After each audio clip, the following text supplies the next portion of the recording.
మనతో పాటుగా 93 బీసీలకు సంబంధించినటువంటి రాష్ట్ర అధ్యక్షులు భాస్కర్ గణేష్ బాబు గారు కూడా ఈరోజు మనతో ఎట్లా పాల్గొన్నారు.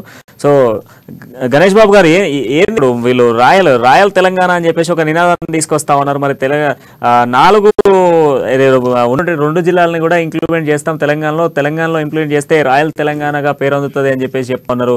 సో దీనికి జేసీ దివాకర్ రెడ్డి కొంత ప్రాతినిధ్యం వహిస్తా ఉన్నాడు. మన అమ్మ న్యూస్ ఛానల్ వారికి, మా తోటి డిబేట్ లో పాల్గొన్న సోదరులందరికీ నా నమస్కారాలు. నిజంగా సోదరు రెడ్డి గారు చెప్పినట్టు ఇక్కడ తొగలక పాలన, అక్కడ నిజాం పాలన, అది వాస్తవం. ఎందుకంటే జేసీ దివాకర్ రెడ్డి గారికి మర్చిపోతున్నారు జనాలు. ఎందుకంటే ఆయనకి ఎవరో ఏ పార్టీలో కూడా ఆయనకి వాల్యూ ఇవ్వట్లేదు. ఎందుకంటే ఆయన మాట్లాడే మాటలు, ఆయన పిచ్చి పిచ్చి మాటలు, ఇంకా కుర్ర చేస్తలు, నిజానికి చాలా పెద్దవారు, గౌరవమైన వ్యక్తులు, గౌరవించాలి.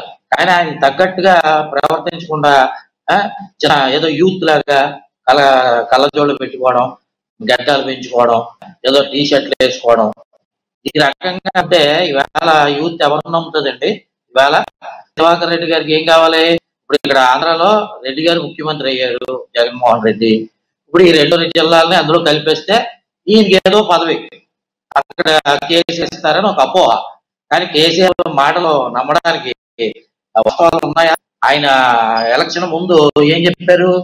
ఎస్సీ క్యాండిడేట్ ని ముఖ్యమంత్రిని చేస్తానన్నారు. ఏం చేశారా? అలాగే ఇప్పుడు అన్ని పరిపాలిస్తున్నారు. వైన్ షాప్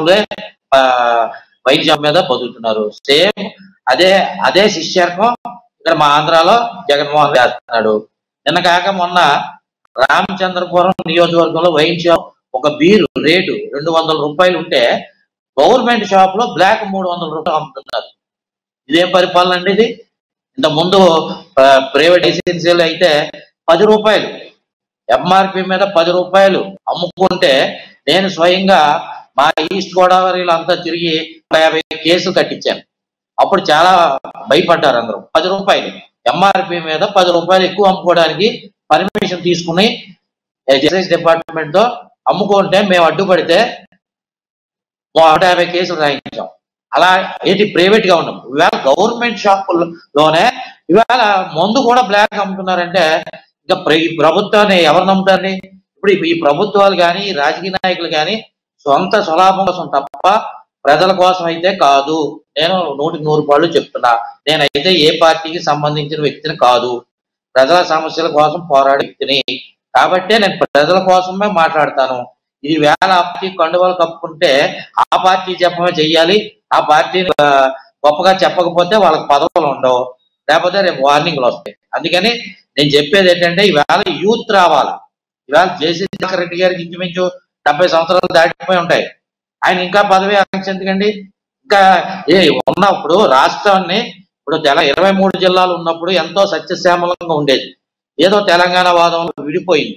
అప్పుడు అసలు విడిపోదు అనుకుని ఎంత ఇది జరిగిందండి. ఎంత ఉద్యమాలు జరిగినాయి. ప్రజలు, రిక్షా వాళ్ళు, మొత్తం కూలీలు అందరూ రోడ్ల మీదకి వచ్చారు. విడదీయొద్దు అయినా యూపీఏ గవర్నమెంట్ ఎడదీసేసింది. రాత్రికి రాత్రి చీకటిగా దాన్ని ఎవడో ఏం చేయలేము. తర్వాత విడిపోయిన తర్వాత ఎవరో బతుకుతుంటే మధ్యలో మళ్ళీ వచ్చి ఆంధ్ర రాష్ట్రంలో 13 జిల్లాల్లో ఉన్న జిల్లాలో 2 జిల్లాలు తీసుకుపోతారు, ఇచ్చేస్తారు. అంటే ఈయన ఎవరండి? జేసీ దివాకర్ రెడ్డి గారు ఎవరు? ఆయన ఇవ్వడానికి? ఆయన ఓన్లీ అమరానికి సంబంధించిన వ్యక్తి అంతే. ఇక్కడ మొత్తం ఆంధ్ర రాష్ట్రానికి సంబంధించిన వ్యక్తి కాదు. అలాంటి వ్యక్తులు మాటలు తీసుకొని ఈవేళ ప్రజలు తప్పుడుతో పడితే రేపు ప్రజలకే నష్టం. నేను ఆల్రెడీ అనంతపూర్ లో మా ఫ్రెండ్ ఒక ఆయన మొన్నే టీచర్స్ దాంట్లో ఎమ్మెల్సీ కింద నిలబడి ఓడిపోయాడు. ఆయనతో మాట్లాడితే అతను ఒక మెంటలో, అతను పిచ్చోడు, అతను వయసు అయిపోయింది, అతనికి ఏం పని లేదు, ఇప్పుడు ప్రజలు రెచ్చగొట్టే పనే పెట్టుకున్నాడని చెప్పడం జరిగింది. అని ఇవాళ ఎవరి రాష్ట్రం వాళ్ళది డెవలప్ చేయగలిగితే మీరు వచ్చి మీ ఇక్కడ ముఖ్యమంత్రిని అడగండి. ఇక్కడ ఉన్న జగన్మోహన్ రెడ్డి నిలదీయండి. మీకు ఏది కావాలన్నా జగన్మోహన్ రెడ్డి మాకు సమాధానం ఇవ్వాలా. అలాగే ఏజెన్సీ ప్రాంతాలు ఉన్న ఏజెన్సీ ప్రాంతాల్లో సరైన హాస్పిటల్స్ ఉంటారు కానీ డాక్టర్లు ఉండరు.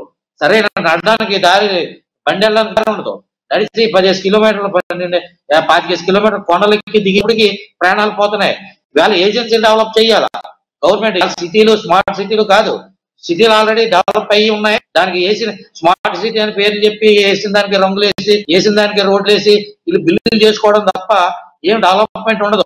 ఏజెన్సీలు చెయ్యండి, వాళ్ళకి పాపం నిజంగా తినడానికి తిండి ఉన్నంత ఏ వైద్యం జరగదు. వైద్యం ఏదైనా ప్రాబ్లం వస్తే బస్సులు ఉండవు.